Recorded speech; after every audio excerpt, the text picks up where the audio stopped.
성경 말씀 보시겠습니다. 오늘 은혜 받을 말씀은 고린도후서 6장입니다. 1절부터 2절, 2절 말씀입니다. 신약 성경 고린도후서 6장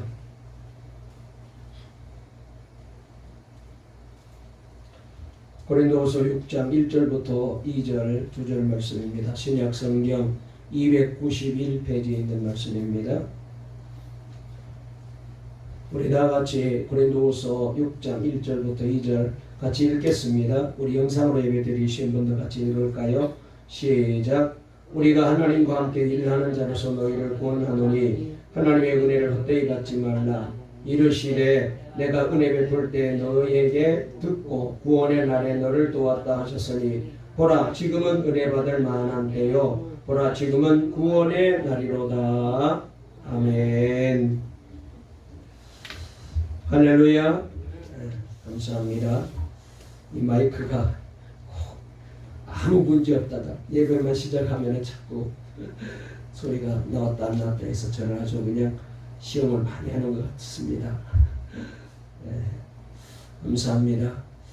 우리 한번 앞뒤 좌우에 있는 분과 인사를 나누실까요? 오늘도 참 잘 오셨습니다. 주님을 만나고 은혜 받으세요. 말씀으로 힘을 얻으세요. 할렐루야. 우리 또 강영현 집사님 네 분도 다시 이렇게 오셔서 감사하고요. 우리 조영철 집사님 네 분도 어제 제가 통화했는데 오늘 오신다고 했는데 오셔서 감사합니다. 우리 동관교회 성도님들 이제 교회 나오셔도 됩니다. 물론 뭐 우리가 조심하긴 해야 되는데 우리가 완벽하게 방역 수칙을 지키고 하니까 제가 다른 교회 사정도 다 봤더니 다들 이제 교회 나오신다고 하는데 우리 교회 성도들만은 굉장히 조심들을 많이 하시는 것 같아요. 이러다가 정말로 신앙생활을 너무 편리하게 하다가 보면은 믿음이 안 자랍니다. 그래서 우리 중직자를 비롯해서 재직들은 다음 주부터 꼭 예배 같이 오시도록 했으면 좋겠습니다. 만약 여러분들 오시게 되면은 꼭 일부 예배 드려야 되는 분들은 제가 9시 예배를 다시 이제 시작해서 예배 드리면 되니까 다들 오셔서 같이 예배 드리고 얼굴 보면서 은혜 받았으면 좋겠습니다. 우리 장로님 기도할 때마다 늘 간절하게 기도하는 그 기도가 다 나와서 함께 예배 드리도록 해달라고 기도하는데 우리 성도님들 오십시오. 하나님이 꼭 지켜주실 것입니다. 그러니까 이번 주일부터 이것이 시작이 되어서 파이팅 했으면 좋겠습니다. 할렐루야. 네, 꼭 그렇게 될 줄로 믿습니다. 오늘 설교 제목 한번 따라해 보실까요? 하나님의 은혜를 헛되이 받지 말라. 다시 한번요. 하나님의 은혜를 헛되이 받지 말라. 오늘 이 제목으로 말씀을 전할 때에 우리 하나님께서 우리에게 은혜 주실 줄 믿습니다. 여러분 우리가 지난 주일날 말씀 들은 거 생각나시죠? 하나님과 화해하라 그런 제목으로 우리가 말씀을 드렸잖아요. 그렇습니다. 우리가 이 땅에 사는 동안에 행복한 사람은 누구냐? 하나님과의 관계가 잘 회복된 사람이죠. 하나님과의 관계가 어그러지게 되면은 사람과의 관계도 가족간의 관계도 또 세상 사는 일도 그러고 그 다음에 뭐 자연 환경을 비롯하여 온갖 여러 가지 저주들이 내게 엄습해 오기 때문에 그러므로 이 하나님과의 관계가 회복되지 않고서 우리가 이 세상을 성공적으로도 살 수 없고 행복하게도 살아갈 수가 없습니다. 하나님과의 관계가 회복되게 되면은 하나님께서 우리를 만나주시고 우리는 하나님을 아버지라 부르고 하나님께 나가 예배도 하게 되고 은혜스러운 삶을 살게 됩니다. 은혜의 생활을 하게 됩니다. 여러분 은혜가 뭡니까? 우리가 하나님 앞에 나갈 수가 없는데 무자격자였는데 죄인이었는데 하나님께서 우리 죄를 예수님을 통하여 용서해 주심으로 하나님께 나갈 수 있는 길을 만들어 주셔서 그래서 우리가 은혜의 삶을 살고 우리 모두가 은혜의 성도가 되었잖아요. 은혜 받으면 달라지게 되거든요. 오늘 우리가 말씀을 읽었는데 오늘 다시 한번 우리 동감교회 모든 성도들의 삶 속에 은혜가 회복되기를 주의 이름으로 축원합니다. 은혜를 아무리 많이 받아도 이 받은 은혜대로 살지 않으면 안 됩니다. 그러면 은혜가 되지 못해요. 은혜는 실컷 받았는데 우리가 삶이 전혀 은혜 받은 사람답지 못하게 살게 되면은 여러분 그 신앙생활 속에는 기쁨이 없습니다. 감사도 없어요. 힘이 없습니다. 아일랜드 출신으로 유명한 오스카 와일드라는 유명한 작가가 있습니다. 이분이 쓴 우화적인 단편소설 변화되지 못한 것은 주님 때문에라는 이런 단편소설이 있습니다. 이분은 성경에 나오는 특별한 소재에 착안을 해서 소설을 썼는데요. 그래서 예수님께서 성경에 보면 은혜 베풀어 주신 사람들이 많잖아요. 예수님으로부터 은혜 받은 사람이 얼마나 많습니까? 가령 우리가 성경을 보게 되면 많은 문둥병자를 고쳐주셨잖아요. 은혜 받았잖아요. 앞을 보지 못하는 맹인들의 눈을 열어주셨잖아요. 은혜 받았잖아요. 걷지 못하는 안전병이를 일으켜 주셨습니다. 귀신 들린 사람, 중풍병 걸린 사람들, 고친 사람들이 얼마나 많이 있습니까? 다 은혜 받은 사람들이잖아요. 심지어 죽은 사람을 살려주셨잖아요. 얼마나 감사한 일입니까? 그 중에는 죽어 장례 진례로 가다가 살아난 청년도 있잖아요. 그리고 죽어가지고 무덤에 장사 지낸 뒤 나흘이나 지났지만은 그런 사람도 우리 주님께서 살아주셨잖아요. 다 은혜 받은 사람들이거든요.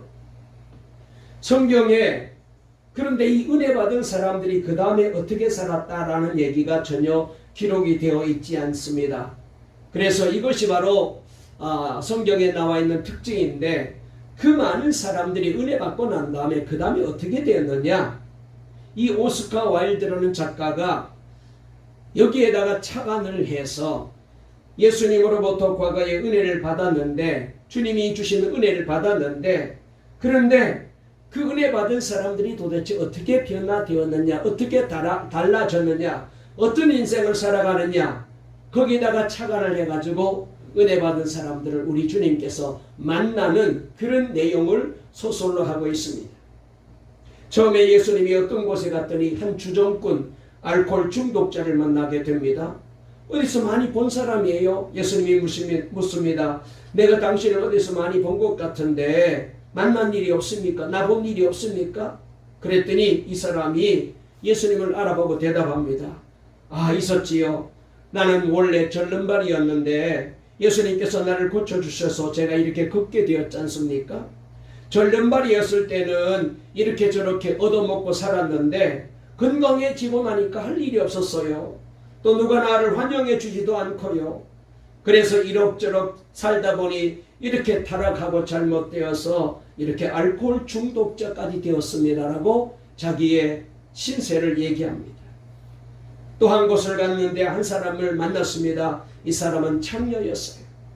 아니 내가 창녀일 때 너를 용서하고 구원해 주었는데 아직까지도 이렇게 살고 있느냐? 그 못된 데서 내가 너를 살려내고 구원해 주었는데 아직도 이렇게 살아? 구중하듯이 물었더니 이 여자가 대답하는 말이 물론이지요. 제가 예수님으로부터 구원도 받고 새 사람이 되어서 하나님의 딸이 되고 너무 감사해서 창녀 생활을 다 깨끗하게 청산했지요. 그런데 아무도 저를 거들떠 보는 사람이 없었습니다. 갈 데도 없고 올 데도 없고 할 일도 없고 그리고 무엇보다도 외로워서 살 수가 없었습니다. 외로워서 견딜 수가 없었습니다. 그래서 힘들지만 다시 옛날로 돌아와서 이렇게 몸을 파는 창녀가 되었습니다라고 대답합니다. 또 한 곳에 가보니 싸움질하고 아주 혈기와 주먹이 센 조폭을 만났어요. 가만히 보았더니 옛날에 본 사람이었어요. 당신은 어떻게 이렇게 폭력배가 되었냐고 묻습니다. 그랬더니 이 사람이 예수님 죄송하지만 저는 원래 시각장애인이었는데 앞을 보지 못했는데 예수님께서 저의 눈을 뜨게 만들어 주셨잖아요. 그래서 감격하고 감사했습니다. 그렇지만은 눈을 감았을 때는 몰랐는데 눈을 뜨고 보니까 안 입고 온 사람들이 세상에 너무너무 많아요. 더럽고 치사하고 모순되고 부조리하고 부정부패, 사치와 타락, 도저히 울분이 터져서 살 수가 없었어. 그래서 주먹을 쓰다 보니까 이렇게 조폭까지 되었습니다. 여러분 어떻습니까? 소설이지만 말이 되는 얘기잖아요. 정말입니다. 예수님께로부터 은혜를 받았다. 예수님으로부터 큰 사랑을 받았다. 구원을 받았다. 여기까지는 사실인데 참 좋은데 그 다음에 그가 어떻게 되었느냐, 그가 어떤 인생을 살아가느냐, 정말로 은혜 받은 자답게 은혜를 지키며 은혜 안에 살았나, 그것이 문제라는 것. 그래서 철학자 파스칼은 이렇게 말합니다. 이 세상에는 많은 사람들이 사는 것 같으나 알고 보면 두 가지 종류의 사람밖에 없다. 왜? 다 죄인이니까. 위에서부터 아래까지 죄인 아닌 사람은 없다. 그래서 두 가지 죄인이 있다. 하나는 나는 죄인입니다 라고 죄인됨을 알고 사는 죄인. 또 하나는 죄인이면서도 나는 죄인이 아니라고, 혹은 내 잘못까지도 다른 사람에게 또 넘기고 내가 왜 죄인이냐고, 내가 왜 잘못된 사람이냐고 굳이 고집을 부리며 살아가는 교만한 죄인. 이렇게 두 가지가 있다는 거예요. 글쎄요, 저는 그래서 이 시간 이렇게 말하고 싶어요. 이 세상에는 두 가지 사람밖에 없습니다. 하나님의 은혜를 안 입은 사람은 이 세상에 하나도 없어요. 불신자들도 교회에 나오지 않는 사람도 사실은 다 하나님의 은혜 속에 살아요. 은혜 속에 태어나서 은혜 속에 삽니다. 모두가 하나님의 은혜 속에 사나 은혜를 아는 사람이 있고 은혜를 모르는 사람이 있어요. 은혜에 감사하며 사는 사람이 있고 은혜를 배반하며 사는 사람이 있습니다. 세상에는 이렇게 두 종류의 사람밖에 없다, 그렇게 생각을 해봅니다. 여러분, 은혜로 은혜되게 하는 길이 어디에 있습니까? 은혜가 은혜 되려면 먼저 깨달음이 있어야 돼요. 내가 은혜 받았구나. 하나님이 나에게 값없이 은혜 주셨어. 죄를 용서해 주시고 구원해 주시고 하나님의 자녀로 삼아 주시고 천국 가게 만들어 주시고 영생 얻게 만들어 주셔서 은혜 받았어. 내가 이제까지 살면서 살아보았는데 내 힘으로 산 것이 아니고 다 이렇게 내가 입고 먹고 사는 게 다 하나님의 은혜구나. 깨달음이란 참 중요해요. 우리는 종종 말이죠, 인생론에 있어서 감정을 앞세웁니다. 그래서 생각 이전에 감정이 있다고 그렇게 말합니다. 그러나 한 가지 잊지 마십시오. 생각이 없는 감정은요, 감정이 아니에요. 생각이 없는 감정은 감정이 아닙니다. 예를 들어서 내가 뱀을 만지지만 이게 뱀인 줄 모르면은 무서울 게 없어요. 뱀인지 모르는데, 그러니까 생각이 없는데 이게 뭐 뱀인지 뭔지 그냥 뭐 만져지는 거예요. 내가 사자를 만나도 사자라는 것을 모르는 동안에는 내가 두려워할 것이 없어요. 그래서 생각이 먼저 중요한 거예요. 그래서 생각이 없는 감정은 감정이 아니라는 거예요. 보세요. 어쩌다가 남편이 결혼 10년 만에 아내 생일을 알고 집으로 퇴근해 오면서 처음으로 큰맘 먹고 장미꽃 한 다발을 사왔다고 한번 생각해 보십시오. 집으로 퇴근해 오면서 정말로 아내를 생각하면서 이제까지 결혼해서 한 번도 이런 일을 못했는데, 그래서 정성을 다하여 장미꽃 한 다발을 사가지고 왔어요. 이 장미꽃을 받은 아내가 그 의미를 알게 되면 감격합니다. 이 남자가 참 무심했는데 그래도 이제 철이 들었나 봐. 내 생일도 챙기고 고마워요. 여러분, 그런데 그런 의미를 모르게 되면 그까짓 그 장미꽃이 무슨 소용이 있어?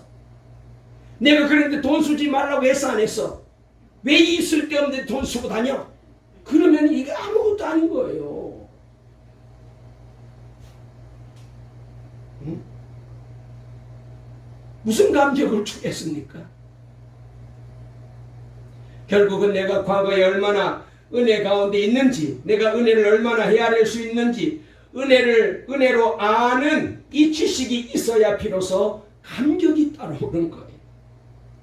이것을 모르기 때문에 은혜 가운데 살면서도 은혜인지 감사인지 기쁨인지 전혀 몰라요.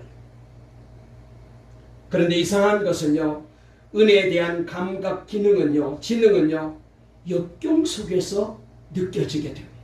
평상시에 모든 일이 잘 될 때는 이게 은혜인지 몰라요. 그런데 고난이 오고 환난이 오고 어려움이 찾아오게 되면은 그제서야 여러분 은혜로 알게 되는 거예요. 결코 유족한 가운데는 느껴지지가 않습니다. 그래서 유명한 말이 있는데요. 배고픈 사람의 코가 예민하다. 그래요. 아마 여러분도 그런 것을 느끼게 될 것입니다. 배고픈 사람의 코는 배부른 사람의 코는 둔해요. 맨날 맛있는 거 먹고 맨날 다른 사람들이 1년에 한 번 먹을 것을 늘 먹으니까 이게 맛있는 것인지 코가 둔해. 그런데 배고픈 사람은 코가 예민합니다. 정말 배고파 보면은요, 몇백 미터 앞에서 풍기는 그런 고기 냄새도 코를 찔러. 제가 그런 것을 경험한 적이 있는데요. 제가 안동 육군 훈련소에서 훈련을 받고 부산의 해운대에 있는 병기학교에 가서 12주 훈련을 받게 되었습니다. 후반기 훈련이라고 말하죠. 그런데 우리 부대 옆에 빵 공장이 있어요. 제가 지금 생각해도 그 빵 이름이 사무빵인가 그런 것 같아요. 그런데 아침 6시에 이제 일어나서 점호를 하잖아요. 점호 시간만 되면 그때부터 빵을 굽기 시작해가지고 빵 냄새가 바람을 타고 솔솔솔솔 우리 부대로 넘어와가지고 코를 자극하는데 얼마나 먹고 싶은지. 그래서 시간만 나면 얘기하는 게 첫 휴가 가서 빵 사가지고 한 30개 50개 사다 놓고 빵만 먹겠다고 2박 3일 동안 다 그렇게 얘기했어요. 얼마나 빵 먹고 싶은지. 그런데 첫 휴가 나와서 빵 안 먹었습니다. 배고파 보면은 코가 자극을 받아요. 여러분 이것을 아셔야 됩니다. 그러므로 은혜에 대한 것도 고마운 마음도 알고 보면 유족한 사람, 넉넉한 사람, 풍부한 사람에게는 감각이 둔해요. 그 감각 지수가 낮습니다. 그까짓 건 뭐, 별것 가지고 다 해결. 이 사람은 너무 고맙고 귀한데 늘 그렇게 산 사람은 그까짓 거 가지고 뭘 이렇게 말합니다. 그러나 가난하고 어려운 역경 중에 있는 사람은 감사합니다, 고맙습니다, 이렇게 귀한 것을 그러는 거예요. 그래서 저는 가끔 그럴 때 좀 마음이 아플 때가 있는데요. 전에 어떤 분이 제게 전화를 걸었습니다. 목사님, 지금 수술을 받게 됩니다. 기도해 주세요. 수술실에 들어가기 전인데 기도해 주세요. 아이에게 문제가 생겼어요. 목사님 기도해 주세요. 정말로 지금도 그렇지만 전에는 우리 교회 나오는 아이들 기도만 하면 아이들이 병이 나아요. 그래서 그냥 우리 교인들은 병원에 가기 전에 먼저 아이들 데리고 저희도 와서 기도부터 받고 했는데, 사업적인 어려움이 생겼어요. 목사님 기도해 주세요. 남편에게 나쁜 일이 생겼어요. 기도해 주세요. 심지어 외국에 집회를 가 있는데도 급하다고 전화가 와서 기도를 부탁합니다. 그래서 찾아가지는 못하지만은 잠깐이라도 전화의 기도를 듣고 하나님 앞에 기도하는데, 그때 기도받는 분들의 그 마음 자세를 보면은 눈에 보여요. 얼마나 고마워하고 얼마나 감사하고 얼마나 감격해하는지. 여러분, 그런데 건강한 사람들은요, 하루 종일 같이 있어도 고마운 줄 몰라요. 당연한 줄 알아요. 자기 힘으로 다 된 줄 알아요. 어렵고 힘들 때는 정말 전화로 기도를 받으면서도 이렇게 감사하는데, 그러면서 제가 마음에 이런 생각을 해요. 하나님, 저 권사님이, 저 장로님이, 저 집사님이, 저 성도님이 내가 뭔데 이렇게 나에게 기도받고 싶어서 이렇게 전화까지 했습니다. 외국까지 왔는데 전화로 기도를 받으려고 전화했네요. 하나님, 그분의 기도가 꼭 이루어지게 해주시고 그분의 마음의 소원이 이루어지게 해주시고 병이 낫게 해주세요. 수술 잘 받게 해주세요. 그리고 계속해서 그분을 생각하면서 기도하게 돼요. 저절로. 그렇게 간절하게 은혜 받고 그렇게 기도를 사모하는데, 그런데요, 우리가 평상시에는 그런 마음이 없어요. 여러분, 무엇보다도 자기 자신을 잘 알아야 됩니다. 몇 주 전에 말씀드린 적이 있는데 토레이라는 목사님이 계시잖아요. 그 목사님에게 어느 날 어떤 여자 집사님 한 분이 찾아와서 안타까운 자기의 신앙을 상담을 합니다. 목사님, 저는 좀 예수님을 화끈하게 믿고 싶어요. 좀 뜨겁게 믿고 싶고 그리고 은혜 충만한 가운데 살고 싶은데 이게 잘 안 됩니다. 그래서 여러 번 집회도 참석해보고 목사님께서 인도하시는 부흥회도 내가 여러 번 따라다니면서 은혜를 받아보려고 이렇게 애를 쓰는데 은혜가 저에게는 오지 않는 것 같아요. 좀 화끈하게 은혜 속에 살아야 되겠는데 이렇게 열심히 교회 생활 좀 하고 싶은 마음이 있는데 어떻게 했으면 좋겠습니까? 이렇게 상담을 했어요. 그때 목사님께서 참 지혜로운 말씀을 이분에게 했답니다. 그래서 이렇게 묻습니다. 집사님은 그렇게 열심히 은혜 받고 살려고 그렇게 간절한 마음을 가지고 계시는데 그러면은 뭐라고 하나님 앞에 기도하세요? 뭐라고 기도하십니까? 라고 말했더니 아이 기도 제목이야 많지요. 뭐 그러면서 뭐 이렇게 쭉 나열하는데 그 얘기를 한참 듣다가 목사님이 집사님 그렇게 기도하지 말고 지금 집사님이 얘기하는 기도는 이미 하나님께서 다 들으셨을 테니까 그거 다 밀어 놓으시고 딱 한 가지 제목으로만 기도하세요. 집사님이 묻습니다. 뭐라고 기도해요? 그랬더니 목사님이 가르쳐 주길 하나님 아버지 나 자신을 알게 좀 해주세요. 하나님 아버지 내 자신에 대해서 좀 알게 해주세요. 내 자신을 똑바로 볼 수 있게 해주세요. 정직하게 나를 알게 해주세요. 그렇게 기도하십시오라고 가르쳐 줍니다. 이분이 알겠다고 말하고 돌아가서 정말로 목사님이 가르쳐 준 대로 순종해서 그렇게 기도합니다. 그래서 기도할 때마다 하나님 내 자신을 좀 알게 해주세요. 내 자신을 바르게 알게 해주세요. 나를 바르게 보게 해주세요. 그렇게 며칠을 간절히 기도하는데 어느 날 하나님께서 정말로 이분에게 응답해 주셨는데 환상을 보여주신 거예요. 하나님의 거룩한 영광 속에서 자기 모습이 나타나서요. 그런데 자신의 모습이 얼마나 추하고 더러운지 머리부터 발끝까지 상한 곳이 없어요. 더럽고 시기가 많고 질투가 많고 명예욕으로 욕심으로 게다가 거짓으로 너무너무 더럽고 추한 자신의 모습을 보니 고개를 들 수가 없었어요. 이 광경을 목격하고 난 다음에 이때부터 남편 볼 면목이 없더래요. 부끄러워서 아이들을 대할 수가 없더래요. 큰소리 쳤는데 자신이 이렇게 못난 사람인 줄, 더러운 사람인 줄, 그만큼 추한 자신의 모습을 이 사람이 발견한 거예요. 그리고는 너무너무 마음이 아파서 목사님께 다시 와서 목사님 이제는 너무 창피해서 도저히 살 수가 없는데요. 어떻게 했으면 좋겠습니까? 남편 얼굴 볼 수가 없어요. 아이들 얼굴 볼 수가 없어요. 내가 집사라는데 교회 갈 수가 없습니다. 이렇게 내가 추한 사람이에요.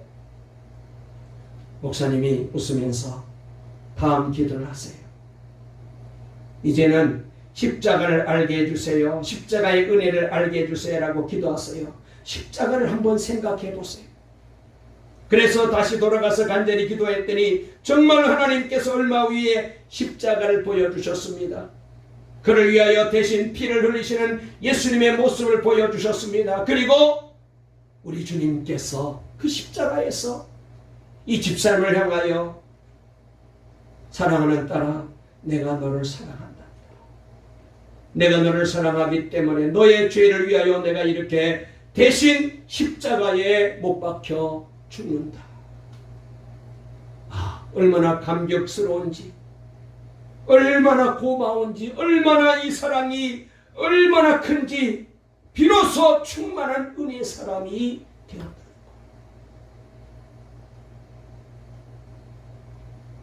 여러분 자기 자신을 알아야 됩니다. 내가 누구입니까? 나의 나됨을 똑바로 알아야 됩니다. 그리고 나면은 누구를 원망할 것 없어요. 여러분 우리가 다른 사람에게 얘기할 때는 나를 다 감추고 얘기하잖아요. 잘난 것처럼 나는 괜찮은 것처럼. 그런데 나의 실상을 알면은 내가 누구를 원망해요? 내가 누구를 여러분 훈계할 수 있어요? 누구를 비방할 자신이 있어요? 섭섭하고 억울하고 분하고 택도 없는 얘기입니다. 너무너무 분합니다. 너무 속상합니다. 저 사람이 나에 대해서 이렇게 말해요. 택도 없는 얘기입니다. 자기는 더 문제가 많은데 그런 일이 있을 수가 없어요. 그런 게 있을 수 없습니다. 어떻게 해요? 오로지 감사할 것밖에 없어요. 야, 나 같은 죄인을 우리 주님께서 사랑해 주셨네. 저 남자가 이런 나를 아내로 만들어 주셨네. 저 여자가 이런 못난 남편을 그래도 남편으로 사랑해 주네. 감사할 것밖에 없는 거예요. 여러분, 은혜를 입게 되면요, 은혜를 알 때는요, 내 자신의 의가 다 부정돼요. 그래서 내 공로도 아니고 내 진실도 아니고 내 의도 아니고 내 노력도 내 능력도 아니고 내 지혜도 아니고 다 없어요. 오직 은혜, 그것도 현실적인 은혜, 그 속에서 자기는 완전히 사라지고 하나님의 은혜만 남는 것.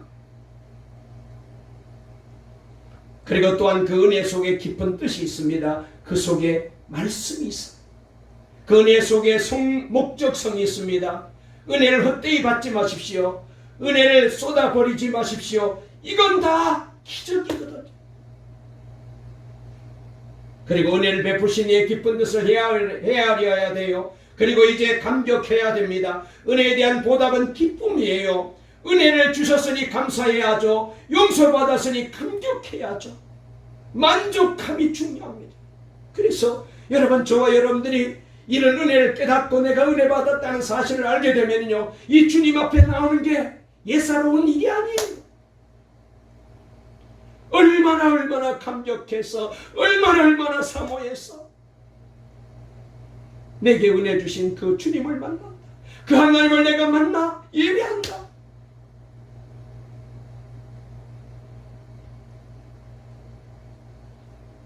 여러분, 이렇게 할 때에 만족함과 충만함이 그 사람을 내적으로 변화시키게 될 거예요. 성품이 변하게 됩니다. 가치관이 변하게 됩니다. 인생관이 달라집니다. 세계관이 달라집니다. 얼굴도 달라져요.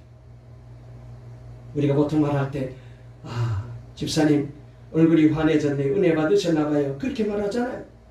은혜 받으면 얼굴이 달라져요. 얼굴이 확 펴져요. 우리 한번 옆에 분과 인사하실까요? 은혜 받고 얼굴이 보름달처럼 확 펴집시다.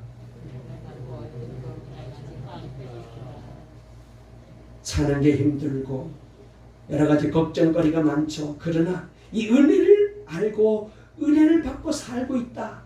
그러면요, 달라져요. 어떤 집사님이 교회 생활을 나름대로 열심히 하고 있었습니다. 찬송도 잘 부르고 기도도 열심히 하고 정말 교회 봉사도 앞장서고 전도하자 그러면 맨 먼저 뛰쳐나와서 전도하는 그 교회 보배 같은 집사님이 계셨어요. 그런데 이분에게는 남편이 신앙이 아직도 시원찮아. 그래서 자꾸 교회 가지고 조르니까 이 남편이 그냥 아내 성화에 못 이겨서 늘 한 번씩 그냥 따라 나와주는 거예요. 네. 아내를 사랑하니까 죽은 자의 소원도 들어준다는데, 아니 살아있는 내 아내의 소원 내가 못 들어줄 게 뭐 있어. 그래서 예배 오기는 오는데 그냥 따라만 왔다가 그냥 가는 거예요. 그래서 이런 남편의 모습을 보니까 늘 이 집사님 마음이 아파요. 다른 분들처럼, 다른 남편처럼 은혜 받고 좀 열심히 교회도 봉사하고 열심히 신앙생활도 잘했으면 좋겠는데, 그런데 자기 남편은 그렇지 못해서, 그래서 어떻게 하면 저 남편을 좀 변화시킬 수 있을까 싶어가지고 애를 쓰다가 유명한 목사님이 부흥회를 한다고 해서 거기서 거 가서 한번 은혜 받고 성령 불 받고 변화되어라고 남편을 달래가지고 그 부흥회에 부부가 같이 참석을 했답니다. 그런데 가서 뒷전에 앉았는데 가만히 생각해 봤더니 부흥 강사님이 앞자리에 앉아 은혜 받는다고 성령의 불도 앞에서부터 떨어진다고.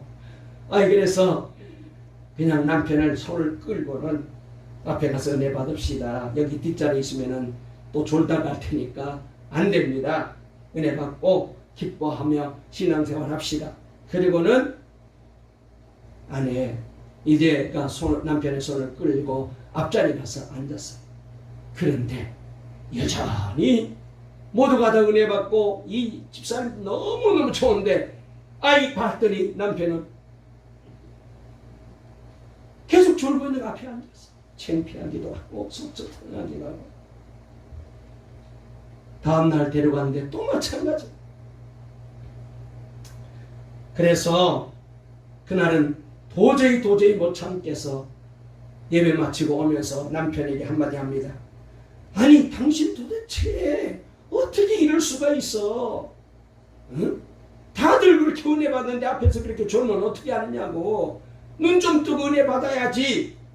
왜 은혜 못 받냐고 막 야단을 칩니다. 그러니까 그 얘기를 듣고 남편이 병그레 웃으면서 이렇게 말하더래요. 은혜 받으면 어떻게 되는데? 은혜 받으면 어떻게 되는데? 부인이 할 말이 없어요. 그러면서 남편이 이렇게 말합니다. 은혜 받은 당신의 모습, 은혜 받았다면서 아이들에게 하는 말, 내게 하는 말, 그게 은혜 받은 모습이야? 나는 그런 은혜 받고 싶지 않아. 얼마나 충격을 주었던지. 자기는 은혜 받았다고 그렇게 좋아하면서도 집에 와서 가족들에게 달라진 게 없는 거야. 변화되지 않았어요. 남편이 그런 은혜 나는 받고 싶지 않다는 거. 여러분, 부인의 마음속에 감격이 있고 생활이 변화가 왔어야 되는데 그것 없이 잔소리꾼만 된 거예요. 은혜 받았다면서. 은혜는 말에만 있고 성품에 전혀 없는 거예요. 그러므로 이 남편은 그런 은혜라면 나는 받고 싶지 않다고 말한 거예요. 여러분, 이것을 알고 계셔야 됩니다. 참 은혜는요, 삶의 의미를 변화시키고 새 사람 되게 하고 얼굴까지 달라지고 마음도 달라지고 말도 달라지고 생활이 달라져.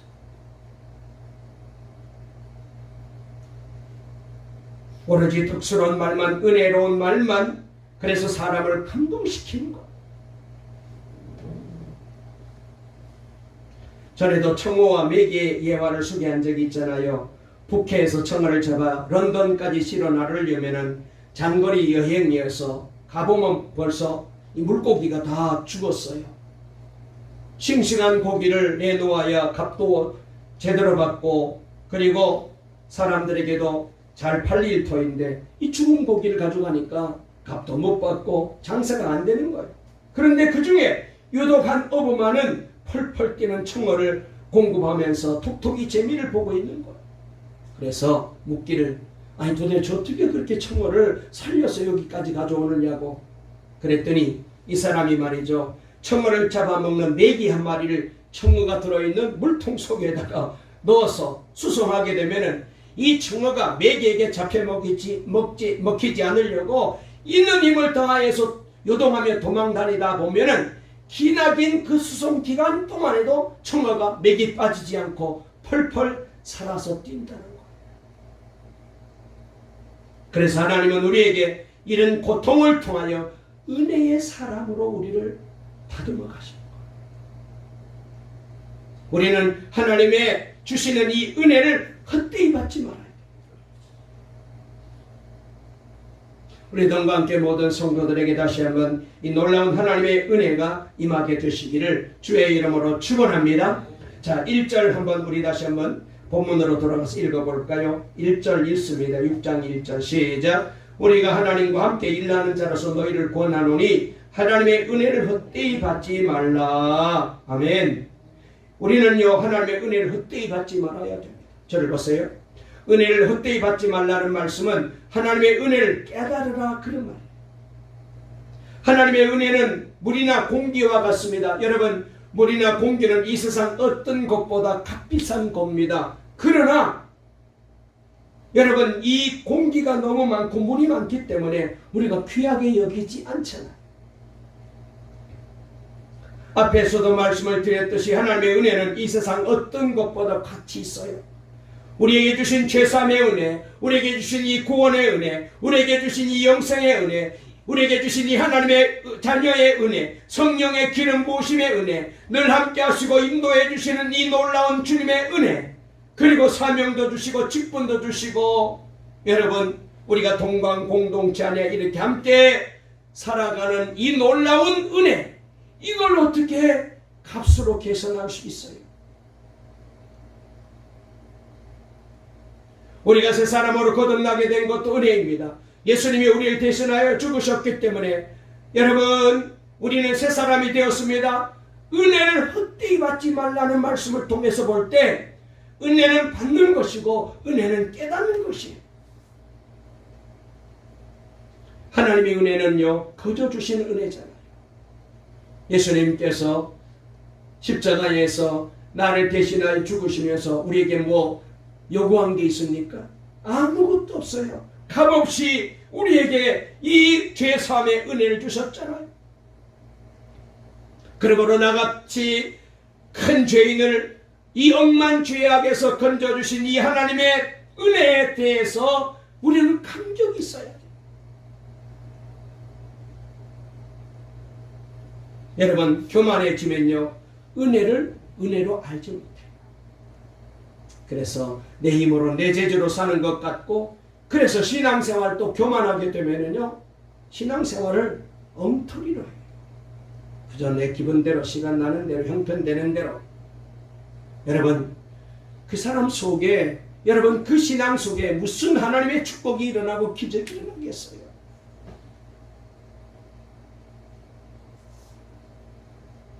여기 헛되이 받지 말라는 말의 또 다른 의미는 목적 없이 받지 말라는 그런 뜻도 됩니다. 은혜를 많이 받아서 돈 벌자는 게 아니잖아요. 출세하고 성공하자는 게 아닙니다. 은혜를 받아서 생명을 살려야 돼요. 하나님의 은혜를 주시면 하나님 위해 살아야지. 한 말씀만 더 드릴게요. 아도벨이라고 하는 분이 있었습니다. 아도벨이라는 분. 그는 명문 가정에서 태어나고 유족하게 자라난, 정말로 누가 봐도 남부러울 것이 없는, 누가 봐도 그런 부유한 사람이었어요. 그는 천무적 재능을 고루 갖추고 태어난 모든 남자들이 부러워하는 그런 남자였어요.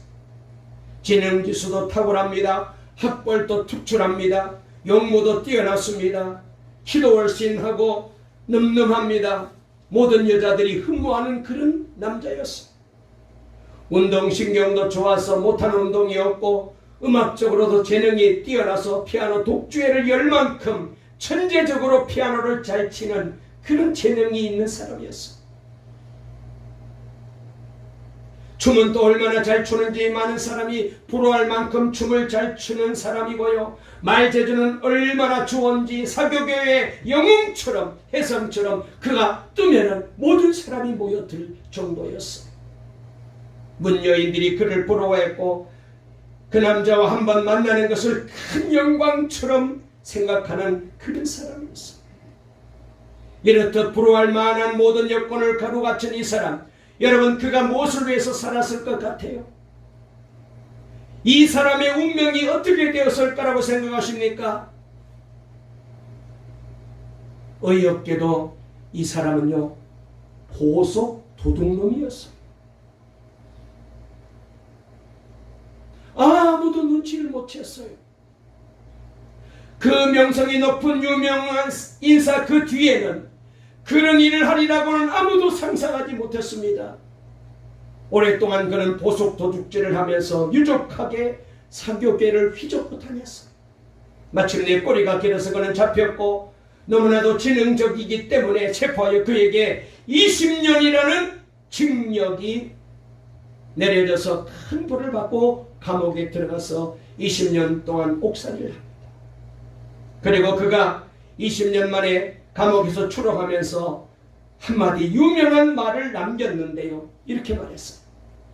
나는 보석을 훔친 것이 아니라 내 자신을 훔치고 산 죄인이었어. 나는 보석을 훔치고 산 죄인이 아니고 내 자신을, 내 인생을 훔치고 산 죄인입니다. 그는 많은 은혜를 받은 후에 한 일이 도둑질이었어. 그는 은혜를 헛되이 받은 사람이 되었습니다. 여러분, 우리도 하나님의 은혜를 헛되이 받지 않을 때에 누구보다도 더욱 하나님의 일에 충성할 수 있어. 이 은혜를 헛되이 받게 되면은 내가 얼마나 은혜 받았는지 몰라요. 주를 위해서 일하고 봉사하는 게 귀찮아요. 시간 내고 주를 위해서 일하는 게 아까워요. 교회 나오는 게 불편해요. 예배 시간에 나오는 게 불편해요. 자식들 돌보고 손주들 돌보고 개인 일하는 게 더 편해요. 얼마나 핑계거리가 좋습니까? 코로나 때문에. 영상으로 예배 드릴게요.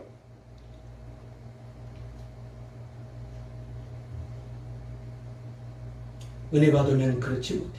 그렇게 살 수 없어요. 그렇게 예수를 믿을 수가 없어요.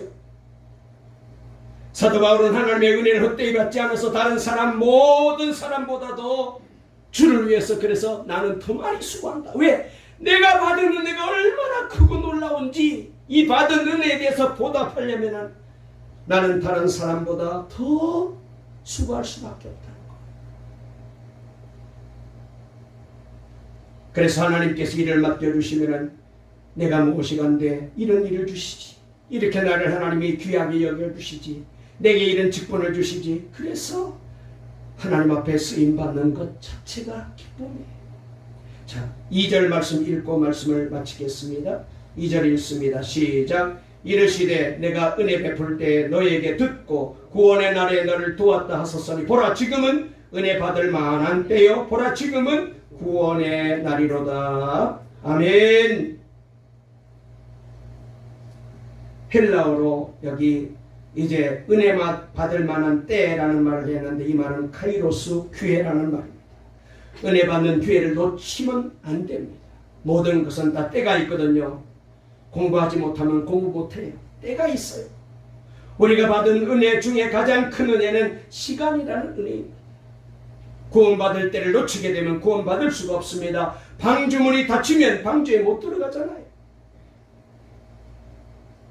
여러분, 하나님이 기도를 들어주시는 시간이 있고요. 기다려주시는 시간이 있고요. 열려있는 시간이 있고요. 봉사할 수 있는 시간이 있고요. 전도할 수 있는 시간이 있고요. 예배할 수 있는 시간, 헌금 드릴 수 있는 시간이 있습니다. 나중에 하겠다? 못해요. 임종 때가 되면 못한 것 다 후회하게 될 거예요.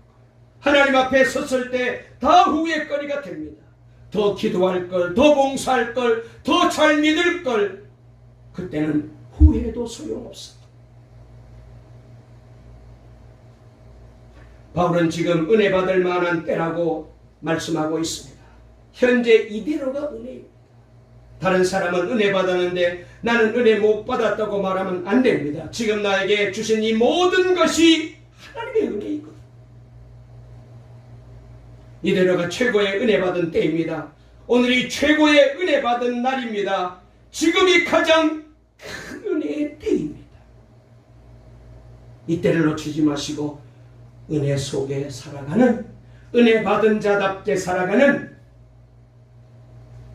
은혜에 보답하는 삶을 살아가는 우리 동강의 모든 성도들 다 될 수 있기를 간절히 주의 이름으로 축원합니다. 축원합니다. 살아계신 하나님 아버지 감사합니다. 오늘도 좋은 날, 복된 날을 주시고 우리를 사랑해 주셔서 주님 앞에 나와 예배할 수 있도록 은혜 주시니 감사합니다. 아버지 하나님, 보라 지금은 은혜 받을 만한 때요. 보라 지금은 구원의 날이로다. 하나님의 은혜를 헛되이 받지 말아라 라고 말씀하셨습니다.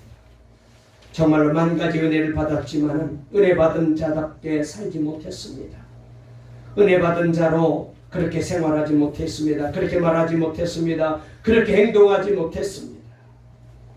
오히려 안 믿는 사람에게 예수 믿으면서도 저 모양이 있냐고 손가락질거리가 된 적도 있었습니다. 가족들로부터도 은혜 받았는데 왜 그 모양이냐고 핀잔도 받았습니다. 아버지 하나님, 부끄러운 줄 알아야 되는데 몰랐더랬습니다. 아버지, 이제부터 은혜 받은 자로 살기를 원합니다.